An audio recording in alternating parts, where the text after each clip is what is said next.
কাউকে নিয়ে বা কোনো কিছু নিয়ে কথা বলতে রুচিতে বাধে, তারপরেও কিছু কিছু মানুষকে উচিত শিক্ষা দেওয়ার জন্য কিছু কথা বলতে হয়। ওই যে কথাই আছে না, কুকুর কামড়ালে কি আমরা কুকুরকে কামড়াবো? কিন্তু সত্য কথা বলতে কি, কুকুরকে আমরা কামড়াতে পারবো না, কিন্তু কুকুরকে উচিত শিক্ষা দিতে পারবো, যাতে কুকুর আমাদেরকে কামড়ানোর সাহস না পারে। কুকুরকে এমন পিটানো উচিত যাতে করে কুকুর ঘেউ ঘেউ করলেও ফাঁকে থেকে করে। তো আসলে এরকম সমাজে বহুত মানুষ আছে যারা হচ্ছে কুকুরের থেকেও অধম। আর এই সমস্ত মানুষকে মানে আমরা তাদের সাথে মিশতে চাই না বা তাদের সাথে কথা বলতে রুচিতে বাধে, কারণ তাদের কোনো শিক্ষার আলো নাই। তারা ভদ্র সমাজ বা সোসাইটি বলে যে পৃথিবীতে কোনো কিছু আছে এই সম্পর্কে তাদের ধারণাই নাই। মানে মুখের ভাষা যতটা নোংরা, যে যত নোংরা ভাষায় কথা বলতে পারবে, মানুষকে অপমান অপদস্থ করতে পারবে, সে তত উপরে। সে মনে করে আমি তত বড় হচ্ছে, বড় মাপের কেউ কিছু একটা হয়ে গেছি। তাদের আত্মসম্মান বোধ নেই, মানে নেই, মানে বললেই চলে। তো যাই হোক, আমি যে কথাটা বলতে চাচ্ছিলাম, আমার ফ্রিজে মানে এটা গল্প বললে মনে করতে পারেন, কিন্তু এখানে মানে এটা যে গল্প মনে করার কোনো কারণ নাই। তার কারণ হচ্ছে যে আমার ফ্রিজে অলরেডি আপনারা দেখেছেন এবং প্রতি ভিডিওতে আমি দেখাই, আমার হাজব্যান্ড প্রতি মাসের স্যালারি পাওয়ার পরপরই আমার ফ্রিজ, আগে তো 2টা ছিল, এখন একটা হয়েছে, ইনশাল্লাহ আরও বড় একটা ফ্রিজ আমাদের করতে হবে শুধুমাত্র এই মাছ মাংস লোড দেওয়ার জন্য।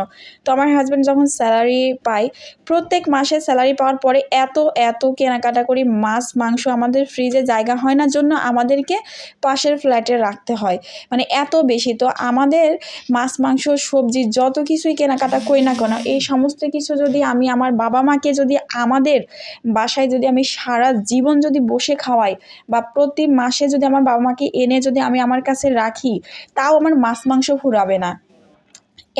এত আল্লাহর রহমতে আল্লাহ আমাদের দিয়েছে যে আমাদের মাছ মাংস আমাদের সপ্তাহে যদি আমরা 7 দিনই খাই, তাও মনে হয় মাছ মাংস ফুরাবে না। কিন্তু কিছু কিছু কুকুর আছে এমন বেশি, মানে আঁকা বাঁকা কথা মানে এরা তেরা বেঁকা কথা বলতেই সবসময় পারদর্শী। মানে এই ধরনের কুকুরগুলাকে না শায়েস্তা করা উচিত। এই সমস্ত কুকুররা দেখবেন যে কারোর সাথে মানায় চলতে পারে না, এদের মানে কোনো মানে ক্লোজ ফ্রেন্ড নাই, মানে যারা ওদের মানে তাদেরকে ভালো বলে বা ভালোবাসে, ও মানে তাদের সাথে বন্ধুত্ব কাদের হয়, তারা মানে সেম কোয়ালিটির লোকের সাথে তাদের বন্ধুত্ব হবে। মানে তো কুকুরের সাথে কুকুরের বন্ধুত্ব হবে, এটাই স্বাভাবিক। তো অনেক মানুষ আছে যারা হচ্ছে আমার ভিডিও দেখে বা আমাদের নিয়ে সমালোচনা করে, যে আমার বাবা মাকে নিয়েও সমালোচনা করে, আমার বাবা মা অভাবগ্রস্ত, এরকম বহুত কথাবার্তা। কিন্তু আসলে কি তাই? মানে মানুষের সম্পর্কে ডিটেলস না জেনে শুধু শুধু আজে বাজে মন্তব্য করা অনুচিত। আমি আমার বাবা মাকে সম্মান জানাই, আমার বাবা মাকে আমি সবসময় আমার বাসায় আমি এনে ইচ্ছে করলে রাখতে পারি, কিন্তু তাদের একটা সম্মান আছে, জামাইয়ের বাসায় এসে সে কেন পড়ে থাকবে? তো এর মানে কি এই যে আমার বাবা মা গরিব ফকির বা তাদের মানে তারা খেতে পারে না, তারা পড়তে পারে না, তাদের চলে না? শুনুন, আমরা চাইলে আমার বাবা মাকে আমরা রাজার হালে রাখতে পারি।